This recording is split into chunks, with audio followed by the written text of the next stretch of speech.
Не мислев да го спомнам, ама колегата Митревски веќе кога рече 27 закони поднесени од ВМРО ДПМН, 24 во скратена постапка и 95% од тие закони не дојдоа во собраниска постапка затоа што потребата од нив од скратена постапка не ја изгласа.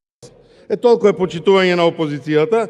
Инаку колега Митревски правев анализа и вчера во текот на мојата пресконференција најавив на медиумите дека денеска ќе излезам со дополнителна бројка. Оваа влада после локалните избори од 5 ноември до вчера има поднесено вкупно 36 закони, од кои што 38 закони се извинувам, од кои што 6 се ратификации на договори со други држави. 120 дена влада, 32 закони, 20 министерства. Видете ефективноста и учинокот на оваа влада. А опозицијата 27 закони.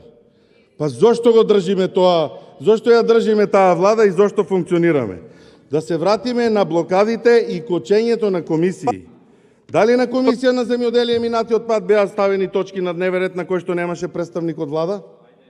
И се прекина комисијата, затоа што немаше представник? Да. Дали одредени закони што се наоѓаат на комисии кои што ги води опозицијата по ваше барање се тргнати од дневен ред? Да. Затоа, внимавајте кога обвинуваат, затоа што фактите и бројките не одат во ваш интерес. Благодарам.